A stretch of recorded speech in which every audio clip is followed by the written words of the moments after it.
Simple one. Let's talk about the Bills game tomorrow night. So I go on my phone on one of these platforms and I place a bet on who wins the game. Gaming? Sports gaming? Senator, it would be irresponsible for me to prejudge that issue. I will look to the courts. Let me ask it this way. If I were to go into a casino and make a bet, or a facility that legally offers sports gaming and bet on the Bills game, should it matter whether I'm doing it in a licensed facility? Is it a different animal if I do it on my phone through an app? Does it change the nature of a gaming bet? What technology I use to make it happen? Senator, I again would look to the courts on these questions of. This may look like a simple exchange about sports wagers, but it's actually a test of regulatory courage versus political caution.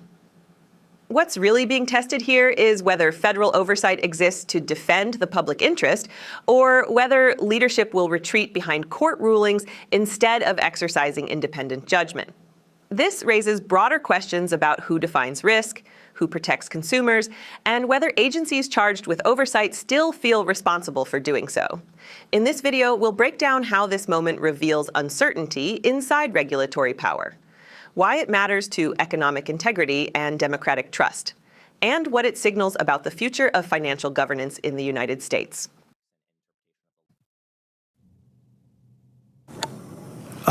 Senator Schiff. Thank you, Mr. Chairman. In California, across the country, prediction market platforms like Kalshi have been offering so-called event futures contracts on sporting events. I know you've been asked a great deal about this. I just want to drill down further. Right now, I can go on Kalshi and predict who will win tomorrow night's Thursday night football game between the Bills and the Texans. If I spend $1 predicting who the next coach will be of the New York Giants, I can make $6. Sounds a lot like gambling to me. These prediction markets are trying, I think, to have it both ways, simultaneously marketing themselves as financial products and marketing themselves as sports betting. But there's no economic utility to these contracts. There's no price discovery being facilitated. They're offering gaming products with no regulation, and I think that's in violation of state law and tribal sovereignty. The Commodity Exchange Act prohibits any event contracts from being listed, traded, or cleared if, first, the contract involves one of 5 enumerated activities, one of them being gaming, and second, the contract is deemed contrary to the public interest. The regulations implementing the CEA deem all 5 of these enumerated activities as contrary to the public interest. That is terrorism, assassination, war, gaming, or unlawful activity under federal and state law.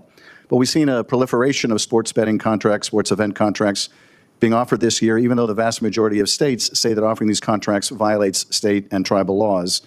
Meanwhile, the CFTC has failed to issue any guidance on whether sport event contracts violate existing. What just happened is the issue finally moved from novelty to legitimacy.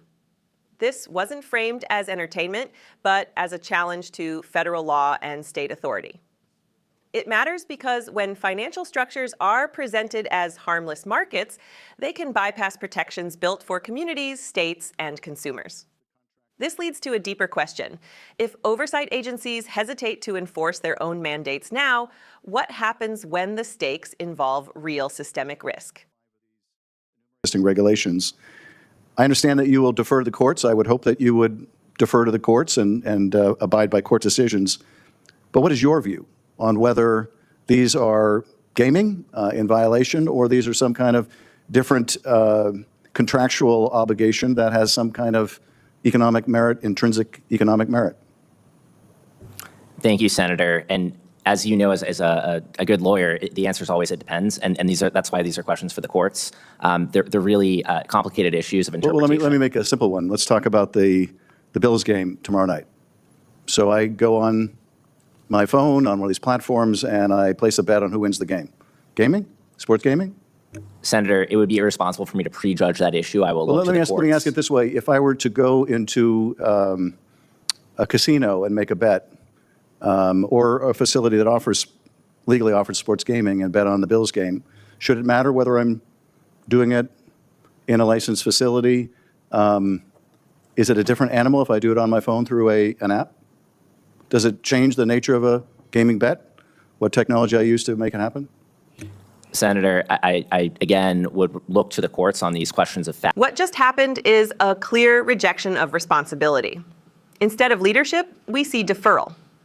This matters because agencies are designed to interpret law, not merely wait for court instructions. When leadership won't define reality, power shifts away from regulators and toward corporate platforms. And if this becomes a pattern, the consequence is predictable. Regulation becomes reactive instead of protective. Acts and interpretation of the law. It's a complex issue. I will follow what the courts say, and to the extent there need to be changes because the law was drafted in a way it's hard to comprehend, I'm here to help with that effort. Well, I mean, let me just ask, maybe even break it down more simply.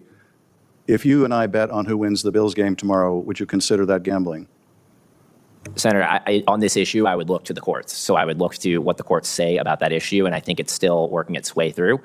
So once we have an outcome that we can rely on and that we can interpret within the agency, I would look to that. If betting on who wins or loses a football game is not gaming, is not sports gaming, what do you think sports gaming is? Can you give me an example that, okay, this is clearly gambling, sports gambling. There may be some gray areas, there may be some complex questions, as you say, but okay, this is certainly sports betting. What just happened is the total abstraction of accountability. If an official cannot define the core concept they may oversee, then the institution loses authority before work even begins. It matters because ambiguity benefits those pushing boundaries, not the people affected by them. This leads to a future where platforms operate first, regulators follow later, and consumers pay the price in the middle. What would you say? Many lengthy legal opinions have been written on one word in a statute, and I would really want the benefit of understanding what the judges think about the issue. This could be one that works its way all the way up to the top, and so I'll look to the courts on the issue. So should I take it from your answer that you're a tabula rasa on this? You're not coming into this position with any preset ideas as to whether a future events contract that predicts who wins a football game, you're not coming into this with any preconceived idea whether that's gaming or not? I think it would be irresponsible for me to prejudge that issue, and so I will come into the issue to the issue at the commission if confirmed with a blank slate and look to the courts. I would join with Senator Slotkin in urging you to meet with those deeply impacted by this issue, which includes the tribes as well. Thank you, and I yield back, Mr. Chairman. What just happened is a declaration of institutional neutrality in a moment that demands clarity. This matters because neutrality isn't always balance. Sometimes it's avoidance. And avoidance at the top ripples downward. It weakens enforcement, invites exploitation, and erodes confidence in regulatory institutions. The result is a system that looks structured, but acts uncertain. This hearing wasn't just about sports wagers. It was about whether regulators still believe they hold a duty to interpret law, protect the public interest, and lead with clarity. When officials retreat behind courts instead of engaging with responsibility, democratic trust erodes and oversight becomes symbolic rather than functional. Institutions only work when those inside them are willing to define reality, not avoid it. Accountability requires courage, precision, and willingness to speak plainly about risk and power.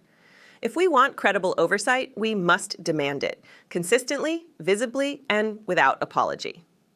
Subscribe to Liberty Report USA.